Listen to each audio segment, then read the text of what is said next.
آقا کریم جب ہجرت مدینہ کے لیے رخت سفر باندھتے ہیں، راستے میں آتکا بنت خلف بن معبد نامی ایک خاتون کا گھر آیا۔ حضور وہاں رک کر کے ان کو کہا کہ اگر تمہارے پاس ہماری خدمت کے لیے کچھ ہے تو ہمیں پیش کرو۔ بھوک اور پیاس آقا کریم نے محسوس کی، حضور کے جو ساتھی بھی تھے۔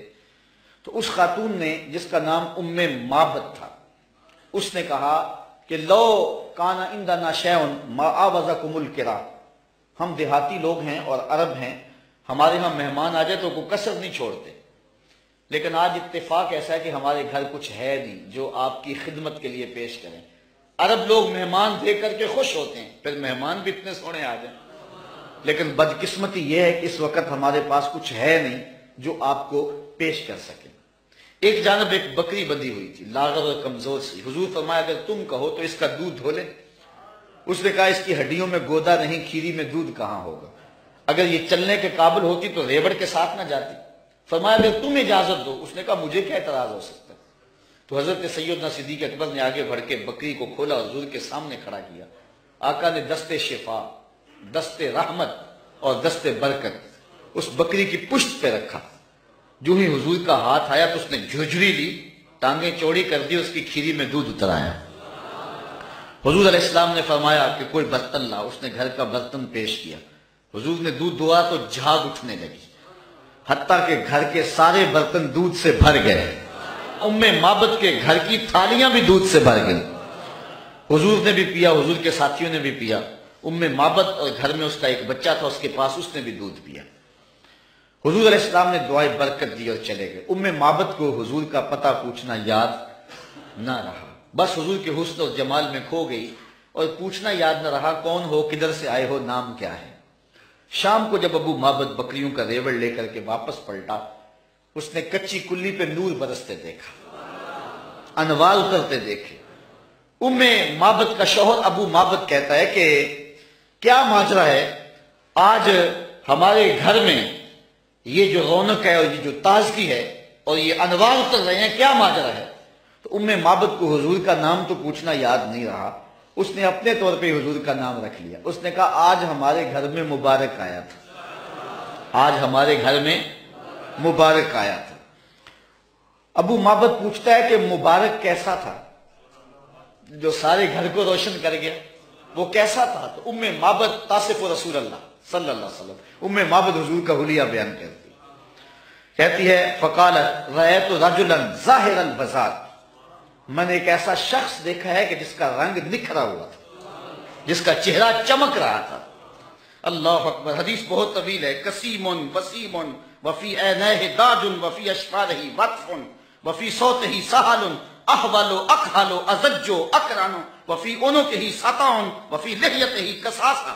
کہا کیا بتاؤں، رنگ سونا تھا، ابرو ملے ہوئے تھے، پلکیں لمبی تھی، آنکھیں سرمگی تھی، گردن سراہی جیسی تھی، ہاتھ خوبصورت تھے، خاموش ہوتے تو پھر بھی وقار ہوتا۔ لیکن میں ام معبد کا صرف ایک جملہ آپ کی نظر کرنا چاہ رہا ہوں۔ ہزارہا مصنفین، نثر نگار اور شعراء اور ادباء کے سارے ادب پارے اور ساری نثر نگاریاں اور ساری انصاف پردازیاں اس کے ان دو جملوں پہ قربان۔ ام معبد نے کیا کہا، میرے شوہر میں کیا بتاؤں کہ وہ مبارک کیسا تھا، میں کیا بتاؤں وہ مبارک کیسا تھا، بس اتنی بات سن لو۔ ابھى الناس وَأَجْمَلَهُ مِنْ بَعِيدٍ وَأَحْسَنَهُ مِنْ قَرِيبٍ، وہ اتنا سونا تھا جب کوئی اس کو دور سے دیکھتا تو سونا نظر آتا، قریب آ کے دیکھتا تو اور سونا نظر آتا۔ یہ دو جملے اس کے دیکھیے، دور سے کوئی دیکھے تو پھر بھی سونا، قریب آئے تو پھر بھی۔ کچھ لوگ دور سے بھلے لگتے ہیں، قریب آئے تو نقوش میں وہ کشش نہیں ہوتی ہے۔ کچھ لوگ قریب سے سونے، دور سے دھندلے ہو جاتے ہیں، لیکن کہا وہ اتنا سونا تھا، دور تھا پھر بھی سونا لگتا تھا، قریب آیا تو پھر بھی۔ اچھا یہاں اس نے حضور کی سیرت بھی بیان کی ہے۔ کچھ لوگ دور سے اچھے لگتے ہیں، قریب آ کے اچھے، دور سے اچھے لیکن رشتہ داری کر کے دیکھو تو اچھے نہیں ہیں، کاروبار کر کے دیکھو تو اچھے نہیں ہیں، دوستی لگا کے دیکھو تو اچھے نہیں ہیں، سفر کر کے دیکھو تو اچھے نہیں ہیں۔ وہ کیا کسی نے کہا اس کے لہجے میں یوں تو برف تھی لیکن جو چھو کے دیکھا تو ہاتھ جل گئے۔ کچھ لوگ دور سے سہانے سہانے، قریب آئیں تو کان پھٹے ڈھول کی طرح۔ لیکن اس نے حضور کی صورت بھی بیان کی اور ان جملوں میں حضور کی سیرت بھی بیان کی۔ کہا وہ اتنا سونا تھا، دور تھا تو پھر بھی سونا لگتا تھا، قریب آ گیا تو پھر بھی سونا لگتا تھا، دور تھا تو نظریں جھکی ہوئی تھی، قریب آیا تو حیا کے پہرے تھے، عجیب حسن تھا، عجیب رنگ تھا۔ حضور دور سے بھی سونے اور قریب سے بھی۔ جنہوں نے قریب سے دیکھا نا انہوں نے کہا کل قمر لیلۃ البدر لم ارا قبلہ ولا بعدہ مثلہ۔ کیا پوچھتے ہو، 14ویں رات کا چمکتا ہوا چاند تھے حضور، حضور جیسا نہ پہلے دیکھا نہ بعد میں دیکھا۔ یہ کس نے کہا؟ حضرت ابو ہریرہ نے، جس نے پاس کھڑے ہو کر کے دیکھا۔ جس نے قریب سے دیکھا اس نے کہا کل قمر لیلۃ البدر، اور جس نے 13 صدیوں کے فاصلے پہ کھڑے ہو کے دیکھا اس نے کہا مکھ چند بدر شاہ شانی ہے، متھے چمک دی لاٹ، کالی زلفت اکھ مستانی ہے، مخمور اکھی ہند مد بری۔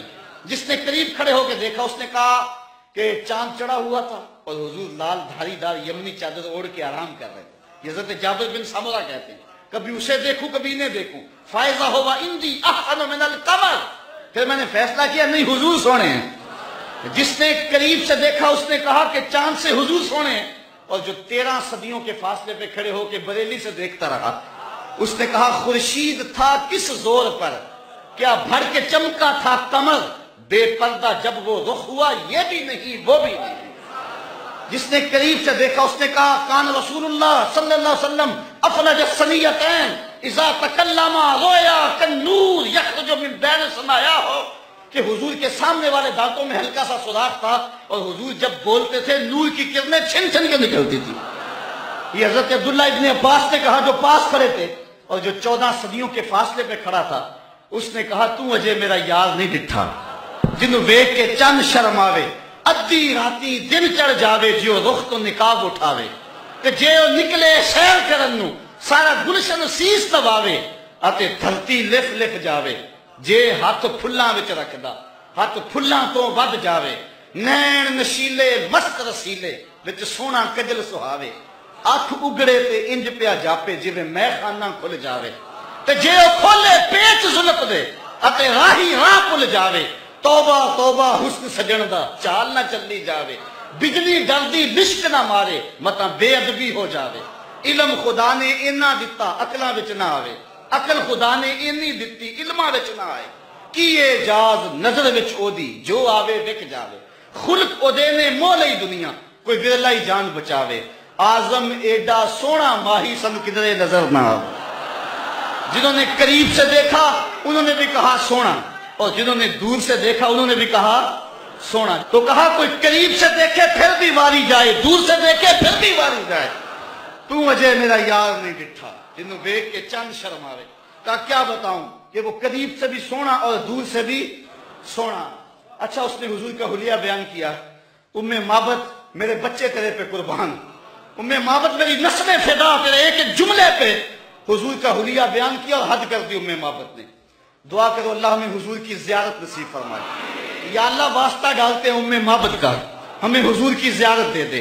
یہ آنکھیں اس قابل تو نہیں ہیں لیکن مالک تو کرم کر، ہم تیرے محبوب کا نام لے رہے ہیں، ام معبد کا صدقہ حضور کی زیارت دے دے۔ اچھا ام معبد نے حضور کا حلیہ بیان کیا، مبارک کا حلیہ بیان کیا۔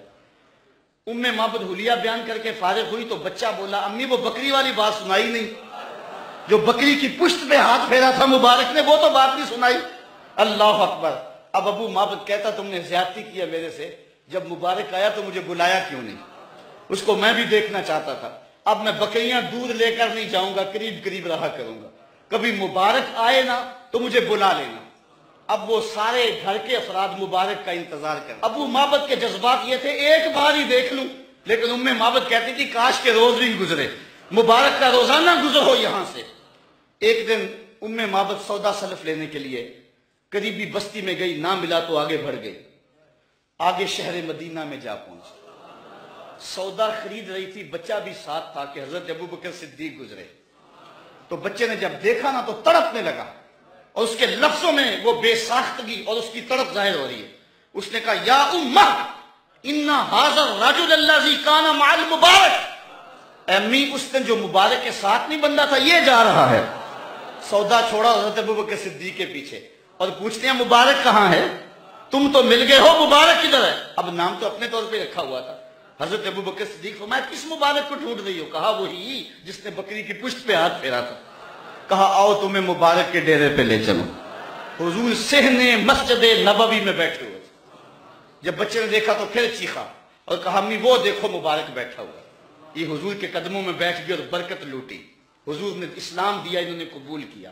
واپس پلٹے, گھر آئے. شام کو ابو معبد کے واپس آنے کا جب وقت ہوا نا تو ماں کہتی تھی بیٹے تو خاموش رہنا, میں بتاؤں گی تمہارے باپ کو. بیٹا کہتا نہیں امی, مبارک کے ساتھی کو میں نے دیکھا تھا, اس لیے میں نے بتانا ابو کہ ہم مبارک کو دیکھ آئے ہیں. شام کو جب ابو معبد آیا نا, یہ دونوں بتانے لگے, وہ پہلے ہی بول پڑا. کہا گھر پھر چمک رہا ہے, مبارک پھر آیا تھا؟ انہوں نے کہا مبارک تو نہیں آیا, ہم اس کا ڈیرا دیکھ آئے ہیں. کہا کدھر رہتا ہے؟ کہا جسے دنیا محمد کہتی ہے وہی تو مبارک ہے. پھر اگلے دن ابو معبد بھی حضور کے قدموں میں بیٹھا ہوا تھا. وہ بکری ام معبد کے پاس عام و رمادہ تک زندہ رہی. اہل سیر لکھتے ہیں کہ حضرت عمر کے دور میں ایک سال آیا تھا جب قحط پڑا تھا اور درخت بھی سوکھ گئے تھے, جانوروں کی چھاتیاں بھی خشک ہو گئی تھی, کنووں کے پانی بھی نیچے چلے گئے تھے, حوض بھی خشک ہو گئے تھے, کہیں سے پانی کا کوئی قطرہ نہیں ملتا تھا. لیکن ام معبد کے ڈیرے سے بکری کا دودھ مل جاتا تھا, کیونکہ حضور علیہ السلام نے اس بکری پر اپنا دست شفا پھیرا تھا, اپنا دست برکت پھیرا تھا. یہ حضور علیہ السلام کے ہاتھ کی اور حضور علیہ السلام کے دست نور کی برکت ہے. یہ ہاتھ تو اٹھ جائے تو چاند کے ٹکڑے ہوتے ہیں, یہ ہاتھ اٹھ جائے تو سورج پلٹ کے سر کے وقت پہ آتا ہے. اللہ اکبر. یہ جدھر ہاتھ ہو جاتے ہیں ادھر ہی کائنات کا نظام ہوتا ہے. اللہ تعالی ہمیں حضور کی محبت نصیب فرمائے.